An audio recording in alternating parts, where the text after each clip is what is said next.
DJ Pradeep बीच टोला वाले।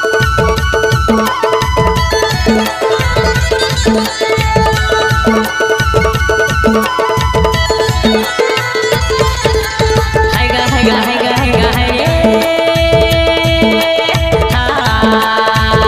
हवा चलत है संसार घूमे कारी बादरिया चमके बिजली हो जियारा अम्बर ले पाताल म पाताल ले आकाश म चमके बिजली हो जियारा अम्बर ले पाताल म पाताल ले आकाश म चमके बिजली हो जियारा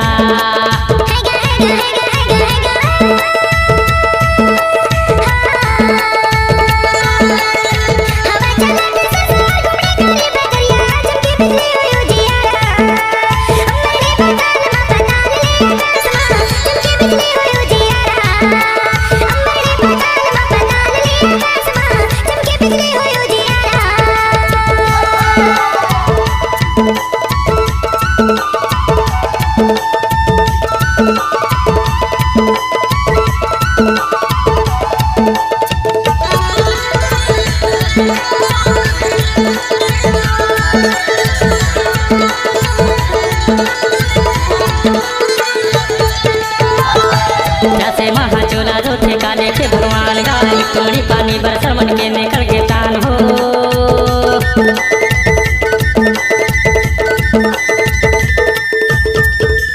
जैसे महारोथे चोला काले के भगवान गाय तुमड़ी पानी बरसर मन लेगे तुर परान हो सबसे देवी के बना दशरथ मारे अनजाना चमके बिजली हो जियारा अंबर ले पताल म पताल ले आकाश म चमके बिजली हो जियारा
हवा चलत है संसार घूमे कारी बादरिया चमके बिजली हो जियारा अंबर ले पाताल म पाताल ले आकाश म चमके बिजली हो जियारा अंबर ले पाताल म पाताल ले आकाश म चमके बिजली हो जियारा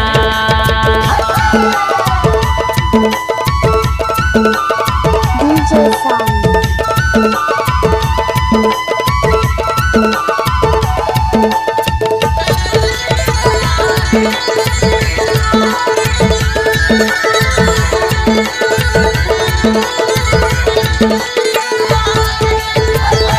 देवलोक ले देवता देखे नाग लोके नाग हो या भैया मगाज घेरे कौन चलाते बाल गा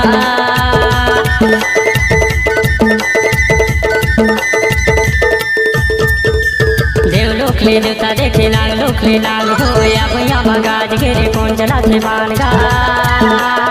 थरथर चोला का पेल है कोनो सहारा चमके बिजली हो जियारा अंबर ले पाताल म पाताल ले आकाश म चमके बिजली हो जियारा हैगा हैगा हैगा हैगा है